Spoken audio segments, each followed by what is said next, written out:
And we're back. So, I'll be really truthful. This video I'm making because I think it's just good that we can laugh at ourselves. So, God hasn't placed any like major like hard-hitting facts on my heart. I just think that God really rejoices in laughter and happiness and all those things, and so I figured I would give you something to laugh at / with while we're all still kind of coming out of quarantine. So last video I posted, I talked about how I don't handle anesthetics and anesthesia. That was really hard to say.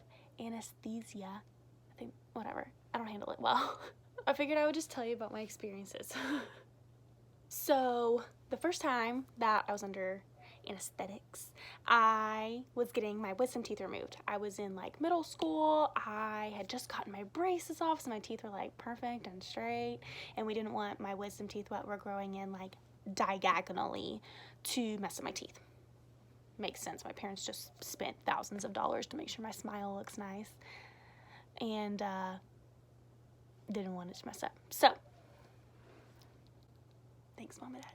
So we go. My parents take me, get my wisdom teeth taken out.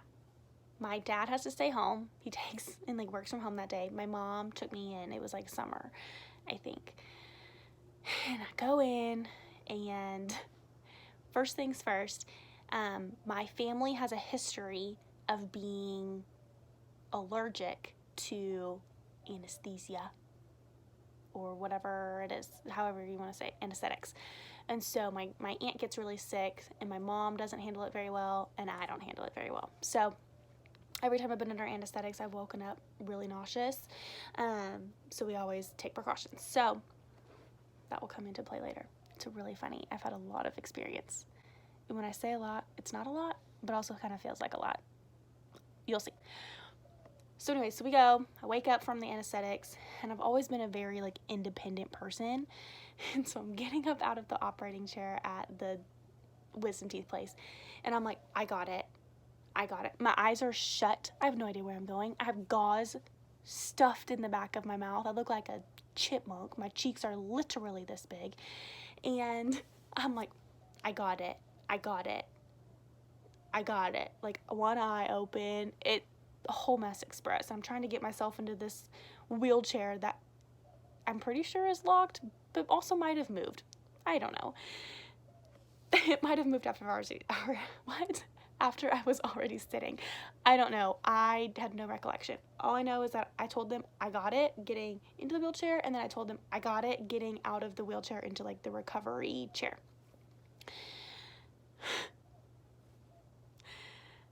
And before I went in, I was like, Mom, what if I need a drink of water? That was my biggest concern, was like, I'm gonna have, what is my hair? My biggest concern was like, I'm gonna have gauze in my mouth. What if I need a drink of water? I still do, and I did, and I still do drink a lot of water. So like I was really concerned that like my mouth was gonna be dry. I was gonna need water. I was gonna be dehydrated. It was a very large concern of mine. Okay. So we get there. I wake up. I'm in the recovery chair, and I look at my mom, and I'm like, I need water. Like eyes. I need like SpongeBob. I need it. Like needed water. And so the nurse comes back. She has a cup, and I was like, what do I do with my gauze? And my mom was like, sticks out her hand, and I just went and spit my bloody, nasty, disgusting gauze into my mother's hand. God bless her. And she's like, oh, thanks. Hands it to the nurse. She gets rid of it. My mom washes her hands, whatever. I take my water, and then I want to go back to sleep. Like, no, we got to put more gauze in your mouth. And I was like, no, thank you. They put more gauze in my mouth because I was like, you're right. So we put more gauze in. We leave. We get back to my house. And my dad is waiting because I'm like doped up, right? I'm like this, trying to get in the house. And we get in, and my dad is handing me Gatorade so I can take my first round of medication. And he's handing me this Gatorade. And he just hands me the whole bottle. And your mouth is numb after oral surgery, right? So you can't feel anything. And he hands me this Gatorade bottle. He's like, okay, now drink some so you can take your medicine. I'm like, okay. So I'm drinking it and can't feel my mouth. Next thing I know, there's Gatorade on my shirt. And I was like, how'd that get there? I guess it's coming out of my mouth. Like 3 or 4 times. And I'm getting frustrated at this point because I can't fill my mouth enough and feel it in my mouth until it's like overflowing onto my shirt. And my dad is like, what in the world? My mom's like, she can't feel her mouth. Like, you are going to have to put Gatorade in her mouth, give her the medicine, and she can swallow. He didn't get it. We got it after that, after Mom was like, hello. So, again, God bless her. That's my story of anesthetics 1. Also, there's a whole, like, my wisdom teeth story. I didn't want to eat because my mouth hurt, and I got sick from the medication because I wasn't eating, and whatever. But that's not about anesthetics. Today is about being under anesthesia. I was also half asleep trying to fill my mouth with Gatorade. It really just was not my most glorious moment. Granted, there have definitely been ones that are less glorious than that coming up. Okay. Second time I'm under anesthetics is the time I had my seizure. So the first time I went in for the hospital after I'd had, like, I passed out in my bathroom, the week before that, didn't have anesthetics, was in the hospital. My mom came down, picked me up from my dorm room, and took me to the hospital. Time I passed out, had a seizure in my 8 a.m. class. Wild. Had to get in the ambulance. And I'm frustrated because I'm like, I just want to go eat some breakfast. I'm fine. We get in. My super nice nurse that I talked about in my last video comes in and he's like, okay, we're going to give you the sedative just in case you have another one, because most of the time once you have one, you usually have one again. Okay, fair enough. I'm straight chilling in this bed waiting for my mom to show up. My mom was in Austin. I'm about an hour south in my college town. And at first, I'm perfectly fine, right? Totally chill. Next thing I know, my mom walks in. Of course, my mom walks in and I bawling my eyes out. Total breakdown, because, you know, it's your mom. And the sedative had started to kick in, but not fully. So then, at that point, I'm still able, they had me hooked up with a bunch of wires, and I'm still able to, like, when I need to use the restroom, unplug everything, plug everything back in. So I had an EKG, which was like a big, there's like 4 wires off of it, and then you plug the full thing all together. And I had a finger oxygen tracker. Oh no, you put on your finger and it tracks the oxygen in your blood. I also had oxygen in my nose and a blood pressure cuff. Just the normal things that they put on you when they're trying to monitor all your vitals. Totally normal. So again, I'm able to, like, take everything off and put everything back on. The blood pressure cuff just stayed on. I didn't worry about it, but everything, and my oxygen stayed on too, because I think the thing was long enough. But my little finger and heart monitor had to come off. And about 30 minutes after my mom gets there, I am loopy, right? I'm like, ooh, hello. My mom said I said a lot of really funny things that she doesn't remember, and honestly, I don't have a lot of memories from that day. A lot of it is stuff that my mom has told me. Because same with the wisdom teeth. I don't remember 90% of it. It was what my mom said. Backtrack. I had gotten up to go to the restroom and was perfectly fine unplugging everything. This was when it was starting to kick in. Perfectly fine unplugging everything. I went to the bathroom, came back and sat in my bed, and I was sitting there just, hey mom, straight chilling. She's like, okay, plug everything in. And I was like, okay.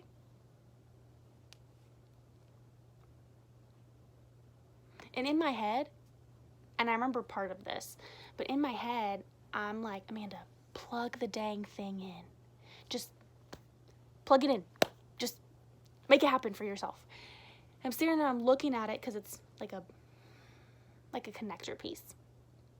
And one piece has all the wires that are attached to me, and the other piece is the piece that plugs into the wall so they can monitor. And I'm like, just plug it in. Dang it, sister. And for the most part, I would have everything plugged in. My nurse would come in, he would check, he'd be like, yep, everything's plugged in, good job. And I'd be like, thanks, I'm basically a champion. I'm a winner. This time, I'm standing there, and I'm looking at it, and I'm like, this is cool. It's like a puzzle. And in my head, I'm like, I'm going to plug the dang thing in. And then my other half of my brain is like, ooh, shiny. It wasn't even shiny, right? Like, but I couldn't plug it in. My mom goes, plug it in. I'm like, okay, mommy, plug it in. Like, what? I guess the half of my brain just needed a little reminder, a little kickstart, because the other half wasn't working. I don't know. Same situation happens when I go to, like, put the oxygen thing on. What happens with this? And honestly, telling you this, I laugh every time that I have to tell someone this, because it literally is like I was 5 as an 18-year-old. So I go to put the pulse oximeter, I think is what it's called. I can't remember for the life of me what it actually is. I'm pretty sure that's what it is. But it's like a little alligator, and you squeeze it and you put your finger in. So in my left hand, I'm squeezing it to go put my finger. And I look inside, the little red light is there, and I'm like, ooh. And I'm sitting there and I'm staring at it, right? I'm like, just put it on your finger, Amanda. Stop that. I start to scratch. No joke. Full honesty, scratch at the red light. I am like entranced. And I'm like, ooh, scratching at it. 18 years old. I'm not 6. I'm not 5. I'm not 4. I'm 18. And I can't just on my finger. So I'm staring at it. I start scratching at the red light. I am like enthralled by this thing. Just absolutely amazed. Looking at it, super nerding out about it. I think it's the coolest thing in the whole world. But in my head, I'm like, just put it on your finger. Just put it on your finger. I'm scratching at it. Half my brain is 5 years old. Half my brain is like, yo, put it on your finger. Don't be a weirdo. Again, put it on your finger. Oh, okay. What? And then I don't remember anything. That is the end. Everything after this is like my mom has told me. So she told me that I would have conversation with her, but like I honestly don't remember having them. And she said they're really funny, but I don't remember exactly what she said anymore. And I probably should have asked her this before I made this video, but I wish that she had filmed it, because she said my questions were so funny. So part of the questions that I asked after everything was back on, I lifted up every wire and asked her what they did. Mommy, what does this one do? Mommy, what does this one do? All for the EKG. All of them track my heartbeat, make sure my heart's functioning. There's 4 to 6 wires for an EKG. Sometimes there's more. Pretty sure this one was like a 6 wire. Anyway, I asked her what each of them did. What's this one do? What's this one do? What's this one do? What's this one do? What's this one do? All of them. Because apparently in my head, they were all different. Then I asked her what my little pulse oximeter thing did. Oh, okay. Then I asked her what the blood pressure cuff did. Y'all, at that point in time, I was in a medical major. I know what they all did. I knew that from high school. I asked my mom what medical equipment was doing. My favorite one, though, I asked her, which I don't have any recollection. This is all things that she's told me. I asked her what the oxygen, nose, things they stick up your nose, what they did. What does this do? I'm pushing on it, which you're not supposed to do. You're not supposed to stick it up higher in your nose. You're supposed to let it be there. I'm pushing on it. She said, don't push on it. Oh, okay. Again, pushed on it. She's like, don't push on it. Oh, okay. Still pushing on it. She's like, oh my gosh. I was like, what does it do? It delivers. Is it making me breathe? Is it making me breathe? Over and over. Is it making me breathe? Constant, just sticking that thing. My mom's like, it's gonna get stuck in there. And I was like, okay. So basically, I'd asked what everything did multiple times. What's really funny about it was like, how does this work? All kinds of stuff, but really was like super fascinated with the oxygen up my nose. A couple times I tried to pull it out, and she's like, don't do that. And I was like, oh, okay. Next thing I know, I'm at home. I scratched the light, put on my finger, and then I was home. Good times. So that's anesthetic, like sedative.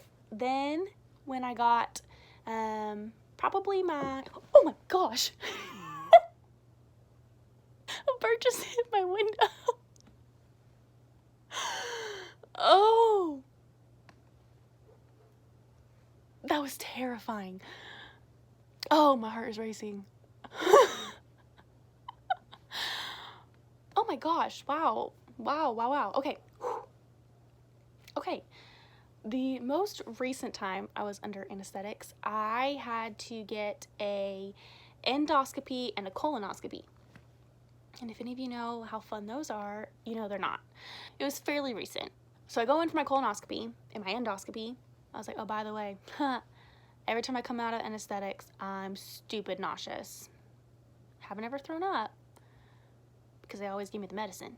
Just as a heads up. They're like, okay, well, we'll just give it to you beforehand, but just let us know if you wake up and you still feel sick.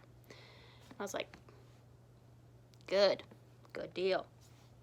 I like that. Because every time I have woken up and I'm like, I'm gonna throw up.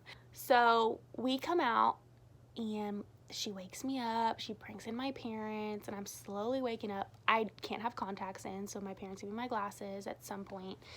But for a lot of it, I just can't see, so I'm like this. Because I'm very nearsighted. So to see my parents who were not that far away from me, I still was like this, trying to look at them. Which makes me look like I'm really mad in all of the videos, and I'm not. But and I woke up and I was like, I'm really gonna throw up. And my mom was like, she's gonna be sick. She's gonna be sick. She's gonna be sick. Well, the nurse was like, we already gave her some. My mom's like, no, like, I know you gave her some before you went back, but like, she said she's gonna be sick. She said, the nurse before said to tell her. My mom was like sticking up for me because I'm like, brr, brr, like convinced I'm gonna throw up. And the nurse was like, no, we gave her some already before we came and brought her into recovery. And my mom was like, okay.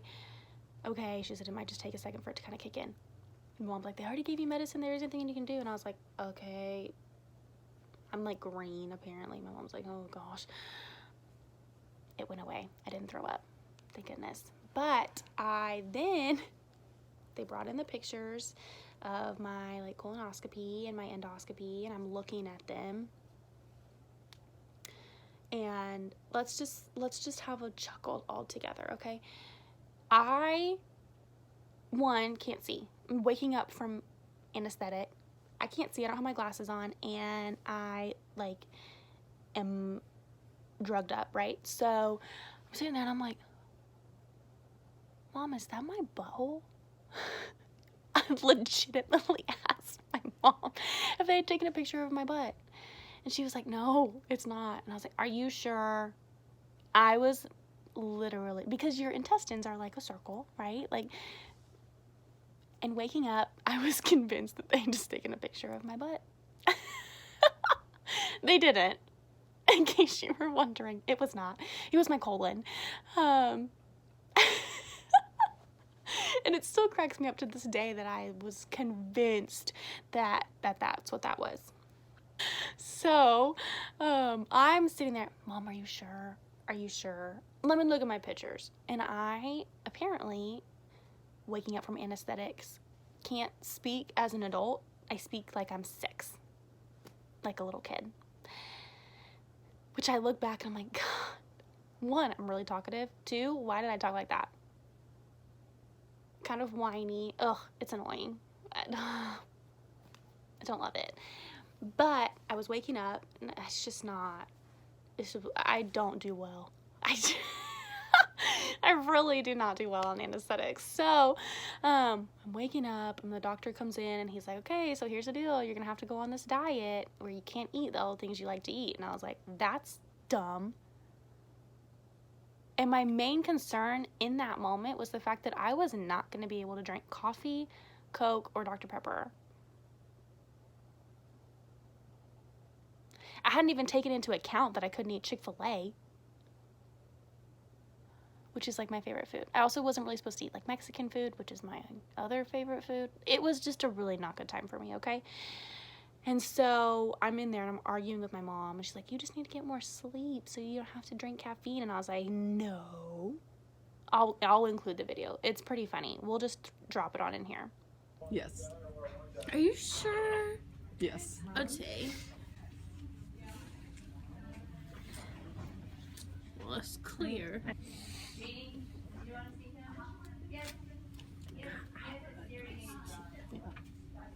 Is it buggies or Just water. okay? Grandpa drinks tea. People who like the flavor of coffee, but it's later in the day where they don't want the caffeine. No, I need it. You need to just get more sleep. No. Yes. Mom, I sleep a lot. That you're not doing healthy sleep and not healthy diet, and you're not sleeping good But, because your tummy's bothering you. well, but I like coffee. I know you do. Decaf doesn't taste the same. It's No, it doesn't. good. It's a sin. Jesus shouldn't have made that. You'll just need to change some things up. If you change some things up, you'll be fine. I don't want to. I want to drink Coca-Cola and Dr. Pepper and not yucky decaf coffee. Well, you can. Well, that's just too silly.